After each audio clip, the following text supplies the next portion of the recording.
Well, welcome everyone, and so happy to see so many familiar names. We've collaborated on a number of projects. I invite everybody to the Blackboard Data User Group that I lead. So kind of a similar effort around data analytics, community-led, and being able to share.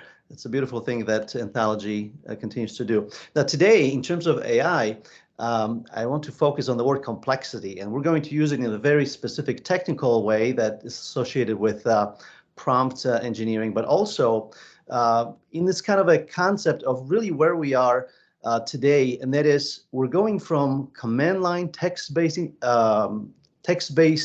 conversation or interface to a GUI interface. So the complexity is changing, and complexity here will be used in a different way.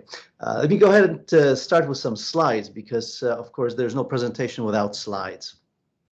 I'm going to, all right, resize us here. Excellent. So why UIC? Well, we've been involved with AI for quite a while. In fact, our engineering department was one of the first ones to get involved in the nitty-gritty neural networks and AI kind of bottom up decades ago. But UIC participated with Anthology or Blackboard on development of AI for some time now. In 2000, well, about 5 years ago, we actually won a hackathon that Blackboard was sponsoring by creating an LTI tool that was helping instructors see the sentiment, the emotional state basically of students within the course. And then most recently, we were invited to the AI advisory board to help in the development of the features that today we're going to talk more about. So I just want to stress that AI is not new to Blackboard. It's not new to Anthology, that there for years now, there were various events and efforts to help us bring AI to an enterprise level, right? So back in, say, 2017, fail fast, hackathons, kind of poke at it, see what it'll do. But over the years, this has been a developing topic that came to a level of maturity really with Anthology as a company. And I think this way, Anthology is different than a lot of the educational companies that are here. So AI did not start in say, January of this year. AI has been around for a while. What I'm really excited with Anthology is their approach, the trustworthy AI framework. Because what it means is that we can take AI as an enterprise tool and not just as kind of a trick or black box where you log into a separate system, you do some things, and output is provided. So the organization is able to look at policies. Microsoft publishes some transparency statements, some details about what the technology is that we're using. Instructors can use or can opt not to use, even if you turn on the features at organizational level. And many of the needs for auditing or logging, we can rely on an enterprise partner. So this is really kind of a responsible way of introducing AI to instructors and perhaps in the future also to students. And we know how difficult it will be. And this is where working with Anthology and Microsoft can be just a huge advantage to do this kind of a very tricky part of having people who are not professionals, so students who perhaps are unable to critically evaluate output and then introduce them to AI. But that's kind of in the works. This is where a lot of thinking is taking place, and again, fast failing and kind of looking at what can be. But what do we have today? Well, today we are focusing on instructors. So notice this principle that Anthology applied, and that is qualified professionals who have some credentials, who have been hired and specified in the LMS as instructors. These qualified professionals are given access to AI tools because they can critically evaluate the output of these tools. So instructors are able to initiate a question to AI and then look at the answers, then regenerate, look at the answers, regenerate until, with their professional view, this is meeting requirements. And in this form, it still is a great inspirational tool. It also improves how quickly content is created in the course. So if you ever try to create questions for an article or for your class, you know how tedious and difficult that is. So having some drafts, having something to look at, so you don't create it, you just modify it. That's huge improvement in time. So the work of Anthology and Microsoft as two giants in the space of education is really encouraging. So I looked closer at the release notes, as I'm sure everybody did, for this particular release of Learn. And there are a couple of links included there to clarify from Microsoft's side, right? What is happening with the prompts that we are using inside of an Ultra course. And I was encouraged to see this kind of clear statement of what's happening, that whatever the instructors are putting inside of Ultra, because they are using Azure OpenAI and using the GPT-4 and GPT-35, in some of the fine-tuning, you probably would not ever run into Ada or Babbage or Curie, Cushman, or Da Vinci unless you log into the API portion of OpenAI, and there in the playground section, you can fine-tune the responses. So that kind of technical complexity is taken care of for us. But bottom line is that whatever instructors are putting is not available to other customers. It's not available even to OpenAI. It's not used to improve OpenAI models, and not used to improve any Microsoft or third-party products or services. So just really important statements by companies that have reputation to lose, right? These companies have a lot to lose in terms of their business and all the new projects that they are starting around AI, because it's not a secret that AI is going to be embedded in every product out there. And in fact, keeping educational products away from AI would be, like saying, let's keep it black and white. We're not going to have any colored screens for educators. So let's move to more detail in Ultra, and let's try to see where some of the kind of gems of these new features reside.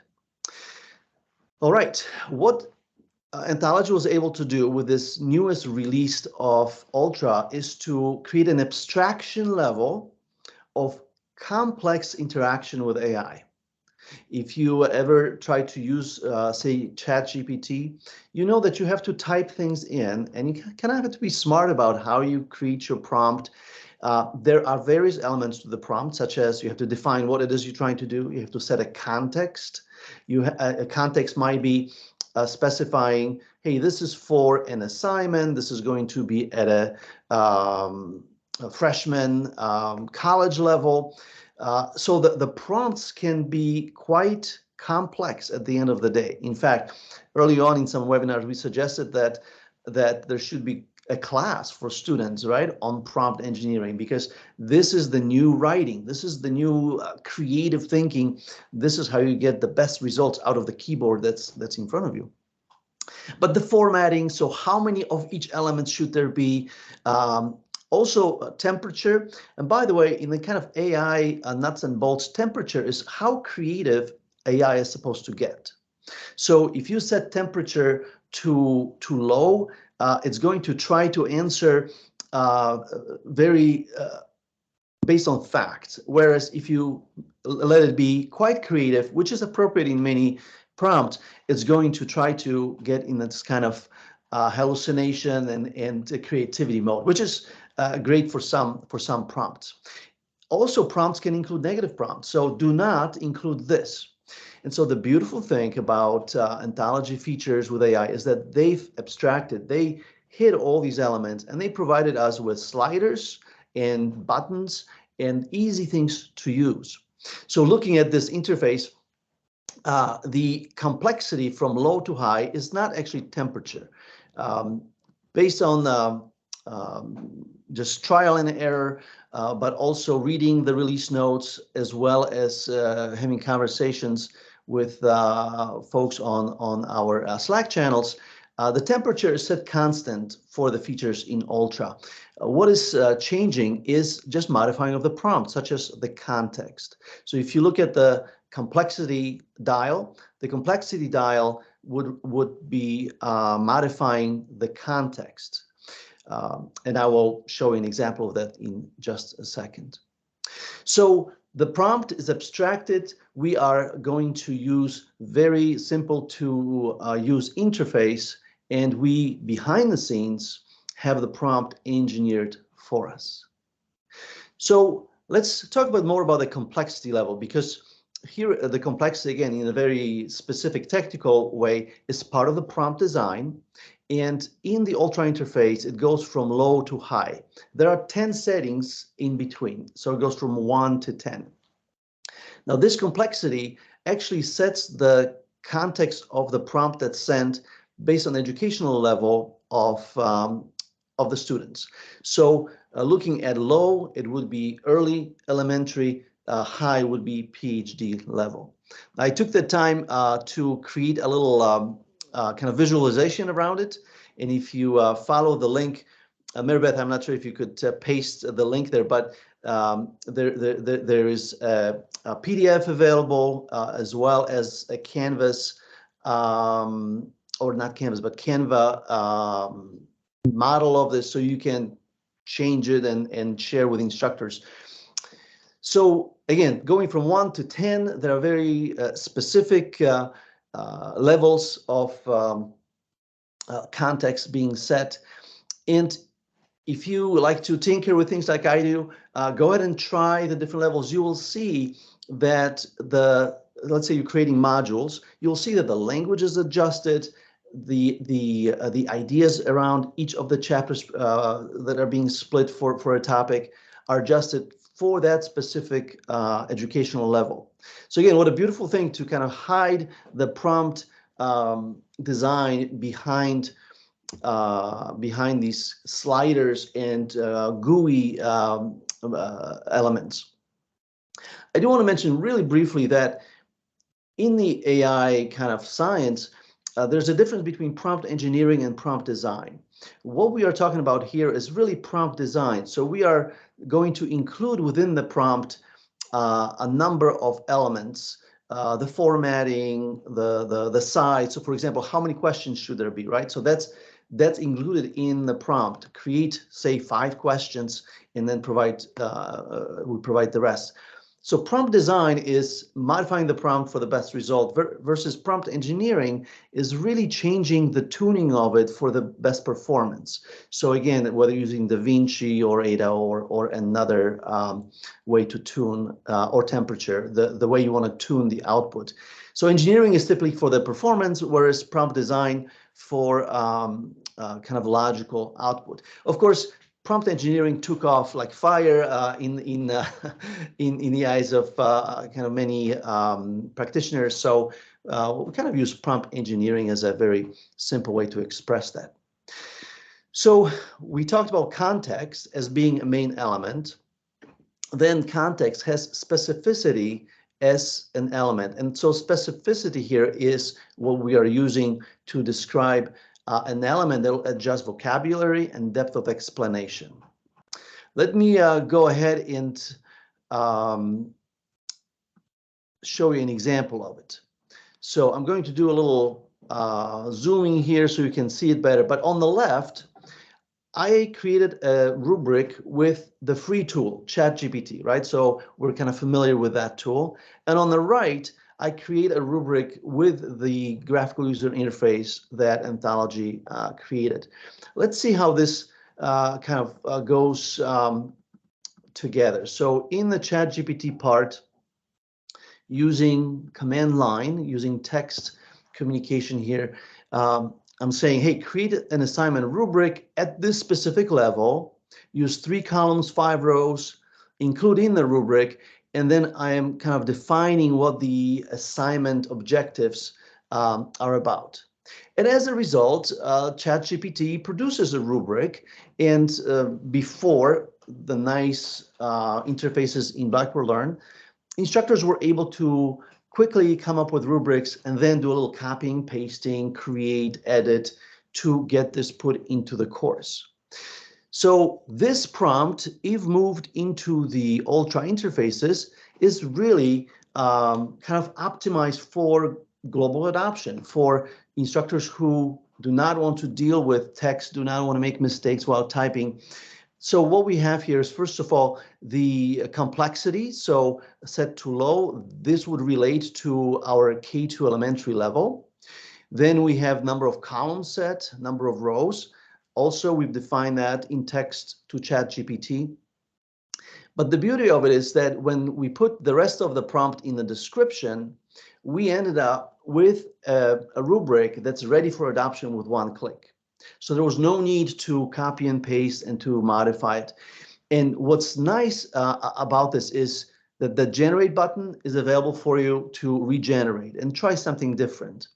So really, it's a very beautiful thing to simplify something for someone. And Anthology took the time to create some basic, say, call them gizmos, little knobs to turn around AI.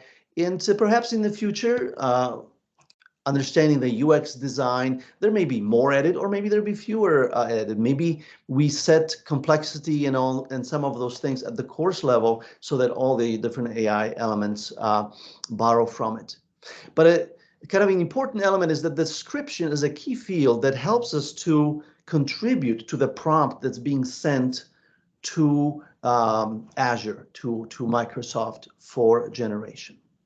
All right, so this is just a preview. Oh, I should not modify the slides here. So this is just a preview of what we were able to do before Anthology kind of put their magic and their brilliant developers behind this, and then what we can do really with not just early adopters, right, but with the early majority at least, and kind of benefiting from AI.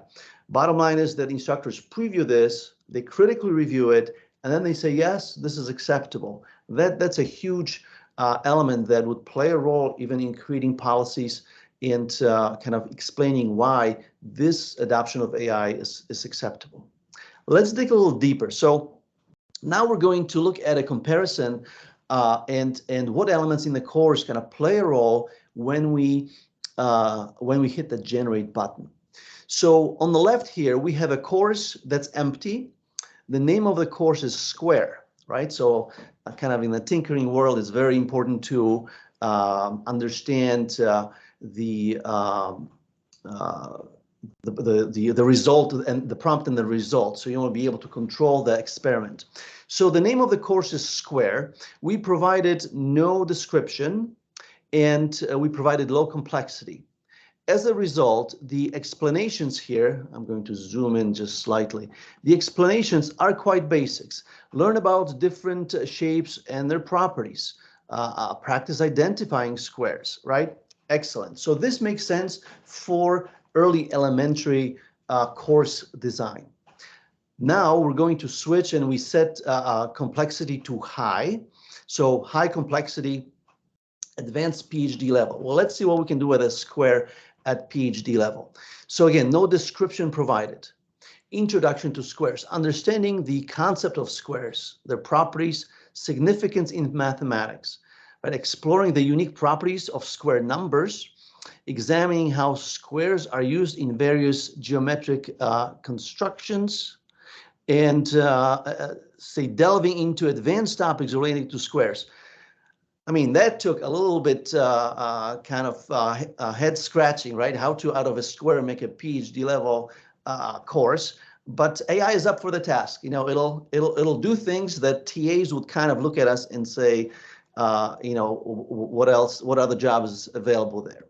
So this explains to us kind of the first step is that if we skip description, the course name is one of the elements in the prompt. So what we're doing right now is we're trying to understand with the gizmos and the adjustments that we do have available, how is Anthology constructing the prompt? So the first thing we've learned is that the course name is used, and then of course the complexity is going to adjust the language based on the name of the course. But there is more. Let's go ahead and take a deeper dive here. So now we are looking at engaging with a description field. And I'll move this around here a little bit. So now we still have Square as the name of the course, and we have low complexity. So we're going back to the elementary settings, and we added shape in description. So what's happening now? Now we have a course that does introduction to shapes, but has properties of squares, drawing, identify squares. So notice that at this point, because the prompt included both the name of the course and what we added in description, now we have kind of a mix of squares and shapes. So what does that mean for the instructors? It means that the course name, let's say it's Introduction to Computing, that will be part of the context of anything that's included in the description. But of course, the description, because we can get more detail, we can use more than, let's say, the 5 words in the course name, it's going to have the greatest kind of impact on the output. So I created a little bit of a kind of a cascading context concept that we have course name that is used. If nothing else is available but course name, it'll be used. However, if you're using rubrics, the assignment name is also included in the prompt, and then the description. So in terms of kind of practical use, it makes good sense to encourage instructors to use the description field well. For example, when creating modules, I successfully used a table of contents from the textbook. So you take the chapters you're using, paste them in, and nice descriptions will come up along with the names of the chapters for each module. So the skill of kind of amending the prompt and realizing that, at the end of the day, AI requires at this point a prompt on the kind of a business end of it. But here we are affecting the prompt. We are adding to it. All right. So with this, I just kind of want to conceptually suggest where we are in terms of development and working with this new technology. Perhaps you remember early 90s working with command line. DOS was big, and if you are a geek, you probably are using Linux anyway, or on your Mac using the terminal, and like me, you believe that it's better than anything else. So when you type things in at the terminal, that's command line, command prompt. But how much easier it is for majority of users to use, say, the Windows icons, and even on the web, with a web page, you have nice fields to type in, sliders. So GUI, introduction of GUI, was a huge catalyst to adopt technology.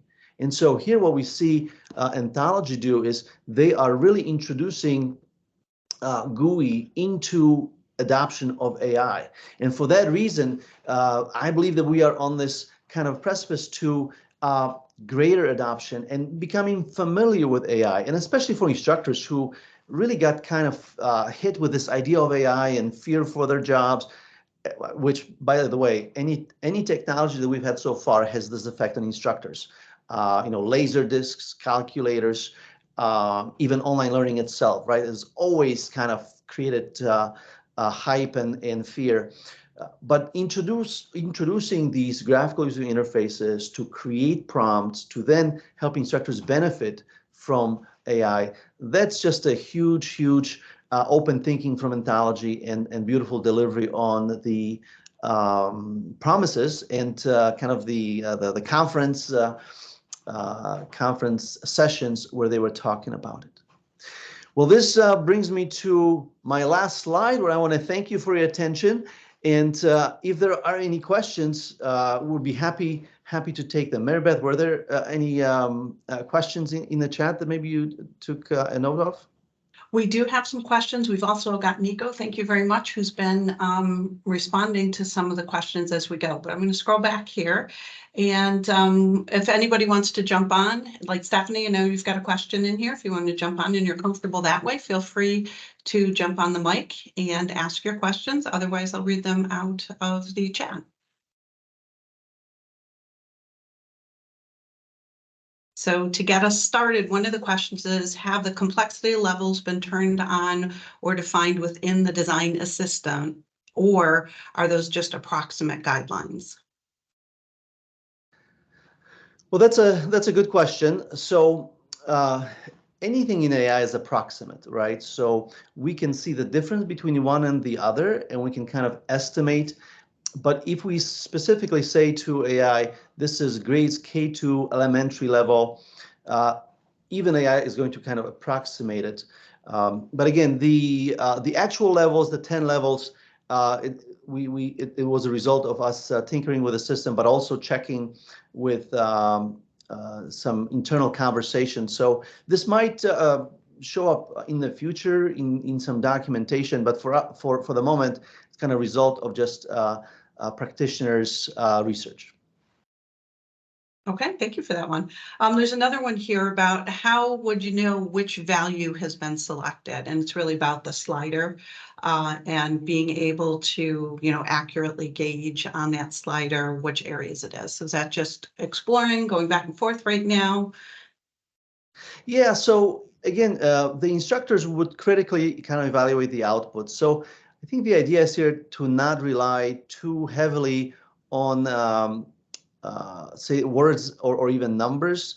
Let's say we're heading for a community college class, it's a freshman college class, and that's where we set the slider.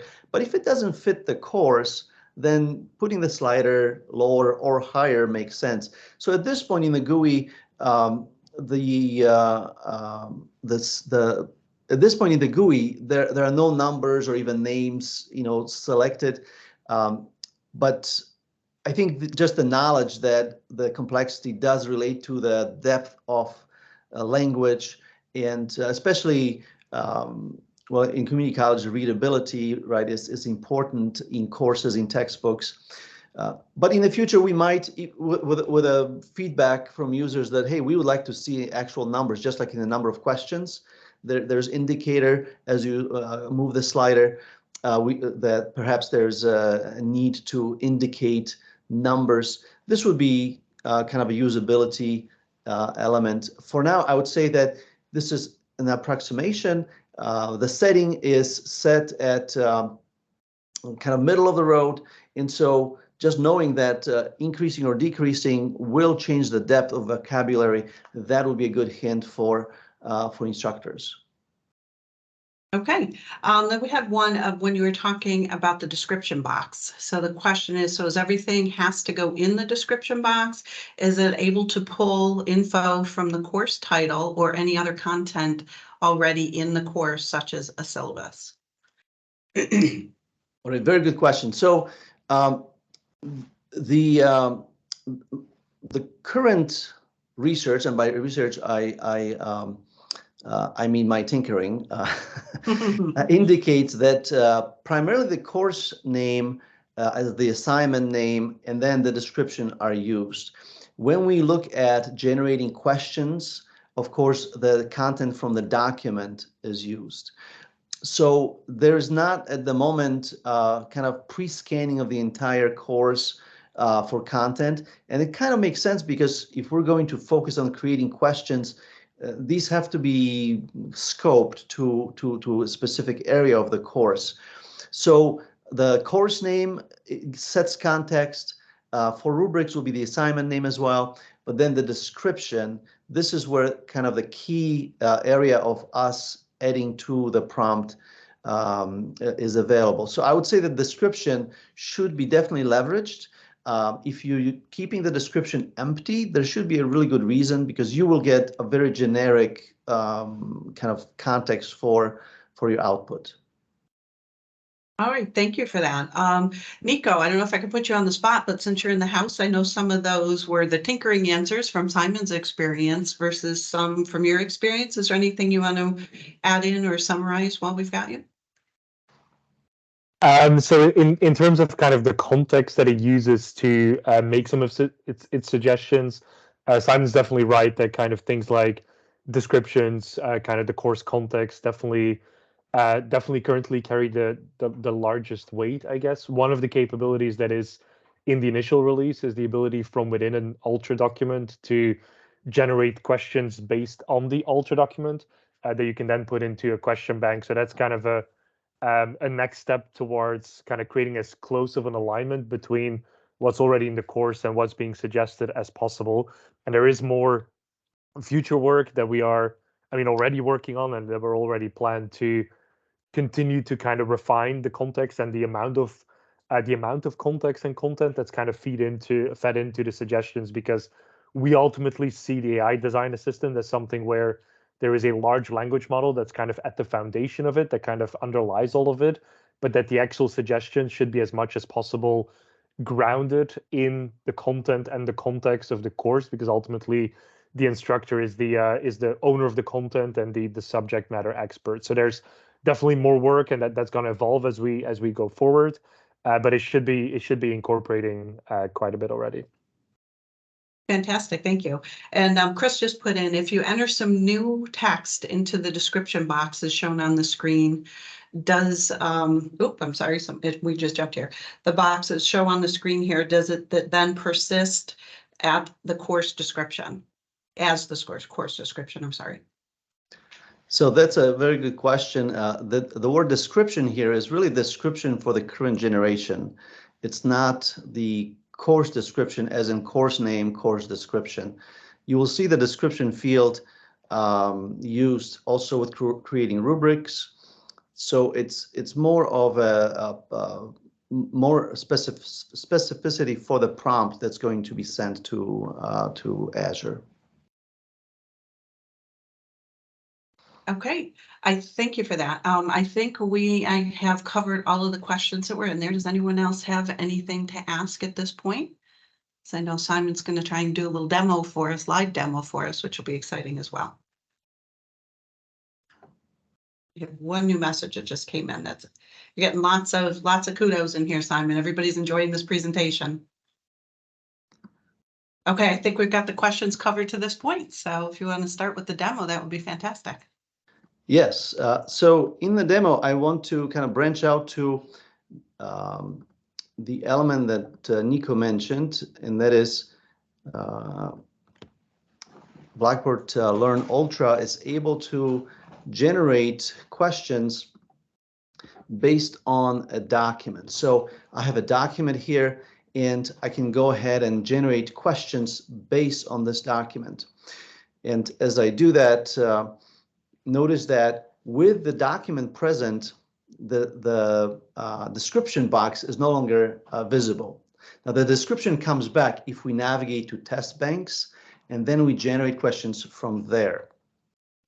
But what I wanted to kind of show here is that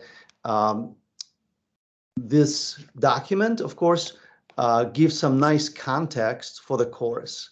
However, when we use a document, we have to kind of realize that the formatting of the document does impact what will be part of the prompt. So if I was to take this document and I'm just going to copy it, notice specifically the table here. And when we use Word documents or web documents, we kind of indicate true and false based on columns. So JavaScript, here's all the true statements about it, versus Java, here are all the true statements about it. So where this can be, or what we have to remember about it is that when AI takes this prompt, it will turn it into text, right? It turns it into text. So if I was to change this around, and I'm going to now navigate to create a quiz. So I think this should work if I go to create a test. Here we go, and we're going to auto-generate questions. So notice that my description field is back, and I'm going to paste in the article. Well, when I pasted in the article, remember that table that was at the bottom, right? It pastes as text in kind of a wild way, and it will not help the AI to know which part is true, which one is false. So the actual questions that will be generated might be inaccurate for that reason. So my kind of recommendation would be, if you're going to generate test questions, do use the description field, or make sure that your document is kind of formatted to help AI understand true and false. So again, it's a beautiful feature that you can take a document and auto-generate questions. And as long as the content of the document is in paragraphs where the truth or the logic is stated, it makes good sense. But what we've noticed is that when it comes to columns like these ones, this auto generation without the description field being already in text, where the instructor would validate, yes, this makes sense, gets us a little bit in trouble. So just some findings and kind of tips on the best use, so that you're not surprised with questions that are incorrect. That's so you'll get fewer incorrect questions if you are using the text description as a feed, because in the text description, hopefully you are able to read through and your document still makes sense in a text format as compared to, say, fancy formatting in HTML. Any questions about this particular part? Any thoughts on? Of course, this is a great feature to be able to come up with content and then just quickly generate questions, validate them as we do that. All right. Very nice. So one other thought I wanted to share in terms of creation of modules. Sorry? Yes, please. I actually had a question. I'm very sorry. I wrote it in the chat. I kind of found a way to break it because I wanted it to create a question bank, and it was a nonsensical text. So I mean, it made sense in itself, but it wasn't really complicated one. And so it couldn't create questions. And then I lowered the complexity level, then was able to create a few ones, but not as many as I wanted it to. So how does that happen? Well, I mean, I think we are finding kind of edge cases, but I've noticed that as well when creating rubrics, that setting the complexity to high on rubrics can be kind of counterproductive. That especially with rubrics, it's great to setting lower, because when creating rubrics, we were trying to understand the assignment from maybe 3 or 4 kind of points of view only. Also, when creating rubrics, I've noticed that it's better to use the description field and specify the few things that you're looking for. So you kind of help AI to identify the elements. When it comes to creation of questions, if you ask for 10 questions and it only created, say, 5 questions, as with any feature, we can probably create support cases and report it. It might be that some of these are unexpected, and some of these might be just the depth of response that comes back from the AI engine. So at this point, I would say that your findings kind of have to be reported to Blackboard to see if these are unexpected, or if that's how AI is supposed to respond, if it's kind of running out of ideas for questions. But it's kind of a great example that we have to tinker with it, and in the process of tinkering, instructors also kind of learn more about their content. So let me ask you this, the nonsensical content that you pulled, how did you generate that? Was that like lorem ipsum text? No. I created a whole course about the Mandalorian, and it was about the history of Mandalore and the Darksaber and stuff. And Then I asked Bing in a chat to create some text, and then it went on further with that. So I had the text from Bing, but I used the description of the module as part of the prompt. So I said, please write a text with 1,000 words about this topic, and then I did. And now I have a course nobody should ever see. And what's beautiful is that you didn't waste, say, a week doing it, right?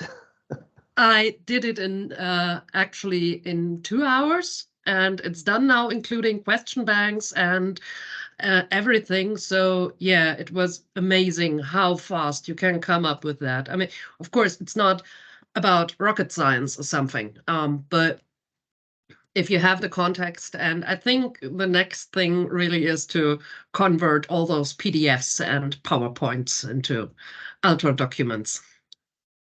Yeah, so I really appreciate what you said about the speed, because one of the slides here earlier talked about inspiring instructors. So being able to see your course content from various perspectives and even maybe spice up the content from one semester to another, if it doesn't take a very long time, instructors don't get discouraged, and they're more likely to keep the content current and fresh.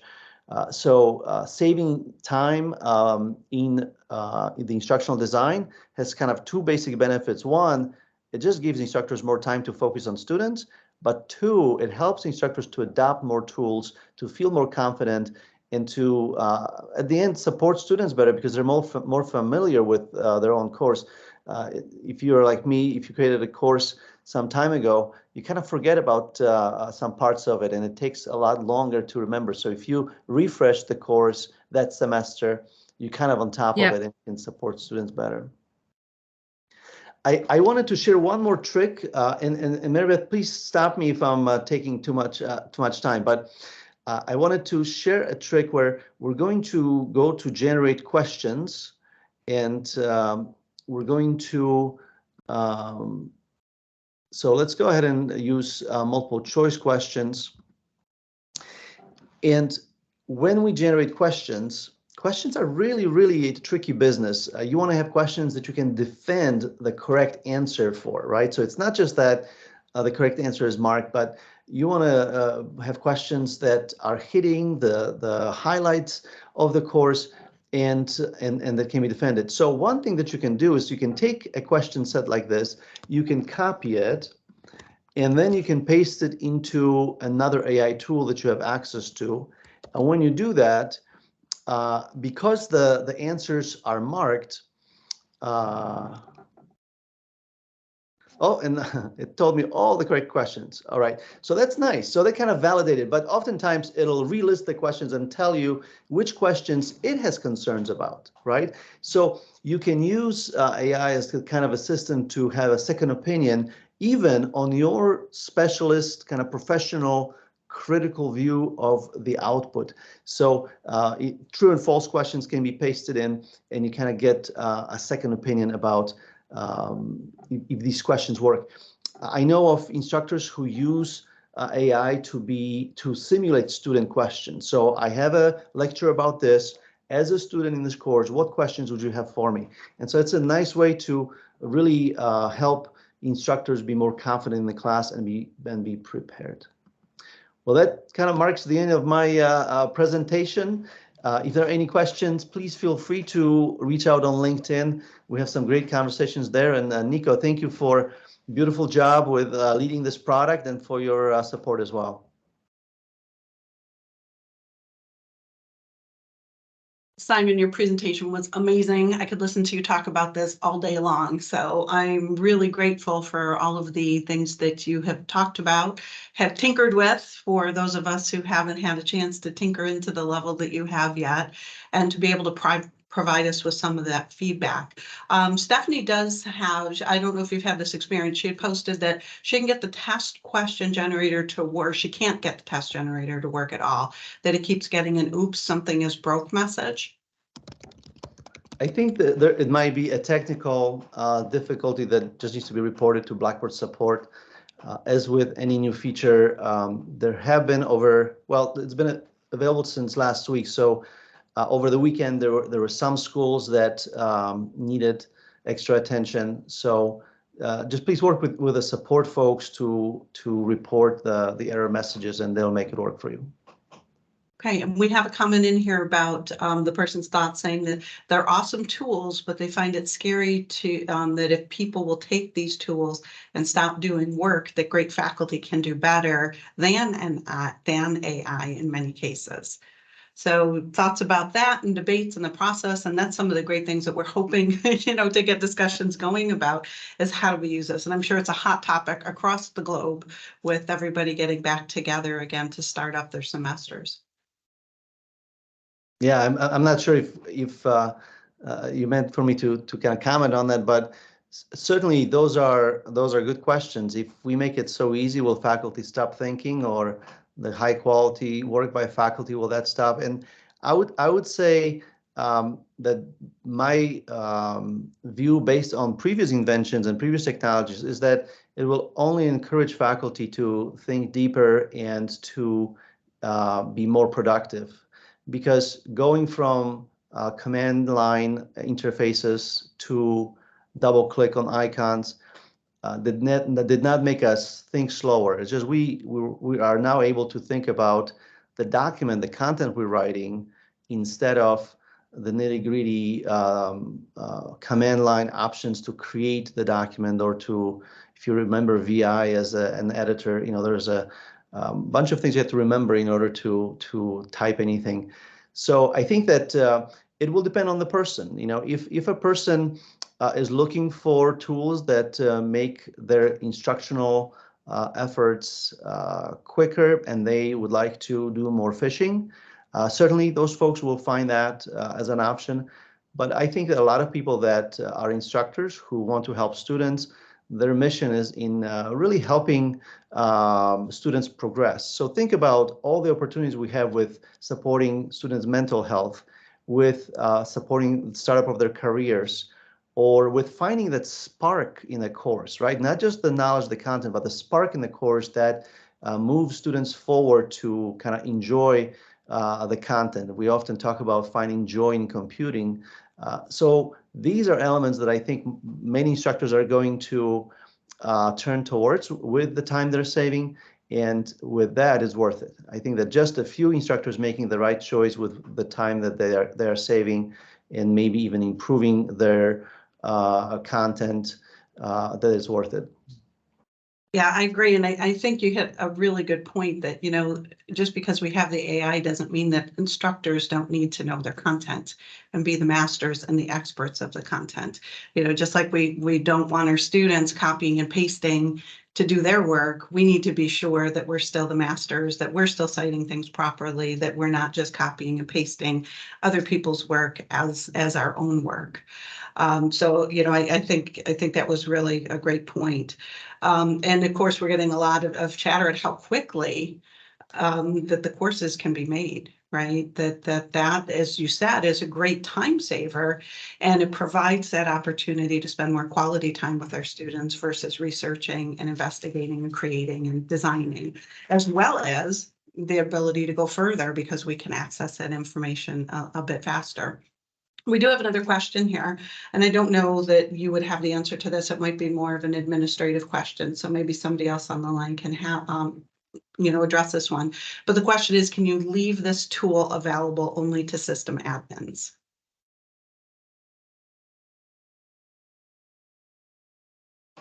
And I know. Hi, it's Richard here from Anthology. I'm happy to take that question. But yes, the answer is yes. By default, it's available to system admins when you enable the feature, and then you actually have to assign it to course roles. And that, to a degree, is very deliberate because we want the institution to be in control and decide exactly who this rolls out to.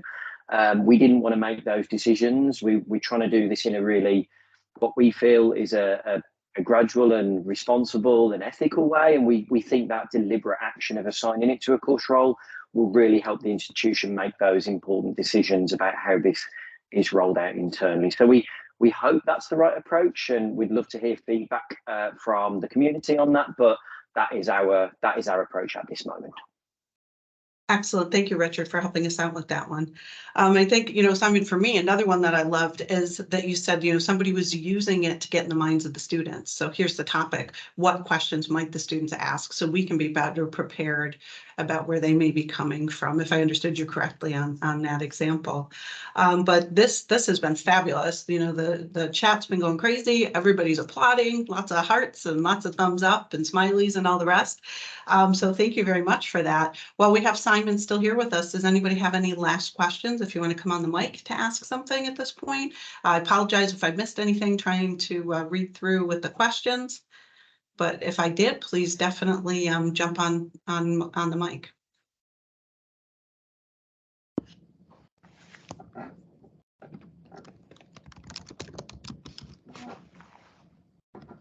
This was great. Everybody, lots of little smileys. So let me see, Claire, I'm going to pick your brain here. Simon has done such an amazing job. I certainly was not going to stop him as he was going because the content was so fantastic and everybody was enjoying the presentation. We did have some other questions that we were going to start throwing out and thinking about, but do you think we should just leave those for a future session? We only have about 5 minutes left on our session today. Yeah, I think that's fine. Yeah, so much great conversation today. I know, it was really great. I enjoyed it as well. Okay, Simon, you have a question? You've got your hand raised. I just wanted to provide a comment, maybe to spark some thinking, because I understand that one of the comments there was that students are, paying tuition and we're maybe using AI to shortcut some things. But I think that just as we are talking about how to get instructors to use AI by abstracting complexities and providing nice GUIs for them, students are using AI heavily already. We know that it's now free, and it's a good thing. They are getting better at writing. They are more likely to write professional emails to their future employers. And really, AI and tools like ChatGPT are communication tools. So my challenge here to everyone is think about how reading and writing is going to change in the future because of tools like AI. Have you ever agreed to a legal agreement that was so long it wasn't worth reading and you just said yes, right? Wouldn't it be beautiful if you could just paste it in and ask a trusted AI, is there something weird about this agreement? So the way we will read things, certainly the summarize command will change, but the way we write them, right, is going to change. So just like we had concerns about word processors, and maybe telling students, hey, your education is not going to be worth anything because the computer does it all for you.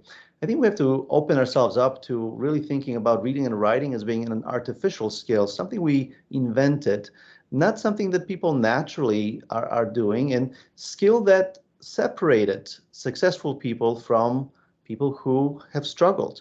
So I think that this thinking about how AI is going to change not just jobs of instructors, but our lives in general, it's going to be a big change. And I love Audible. I have a little bit of dyslexia. And so I just love the idea that we will communicate better, more professionally, more accurately, and that people that used to read a lot and were so much smarter for it, now they will be joined by, because we're not going to shut down reading and writing, right? But they'll be joined by people who are using AI tools well, and will be able to get more diverse views on topics because of more participation from people. I think I'd happen to agree with you there. I think, it's a great tool, and how do we use it to its best capabilities and educate people how to use it, no matter what level of learner or preparer of the learning that you are, is an important place that we're all thinking about, and how we can do this and where it can go and how we can use it for the good. And the good things that can come from using it, and not just students, are they cheating? Are we going to catch them on that cheating, right? That to me is such a teeny tiny piece of it. If people are going to cheat, they're going to cheat. And how can we teach them how to use the tool to better understand, to better their learning, to have a better course experience? I think personally is important. Well, you are fascinating and so helpful, Simon. And this, I think, was a fabulous topic. Thank you to everybody today who has joined. We had over 100 people in the house, so that's really good. That just shows us how important this topic is and how much people are actually learning from it and want to know more about it. So thanks to everyone for joining. We want to be respectful of your time. Keep in mind that in 2 weeks, we will have our next session. And I'm betting we're going to have a few more sessions on the AI as well. So we're looking forward to hearing everybody's voice, whether it's just a more of conversation about how we're using it at our institutions, sharing examples of how we can use it to share with other people at the institution as well. Those, I think, are going to be helpful, as well as some future demonstrations. So thanks, everybody, and we'll see you in a couple weeks. Thank you. Simon, thank you very much, Simon. That was fantastic. Thank you. Yeah, I really enjoyed it, as did everybody else. So, and thank you for agreeing to share with everybody so that we can post it online. That's really helpful as well. And I'll get you some of these from the text if you're interested.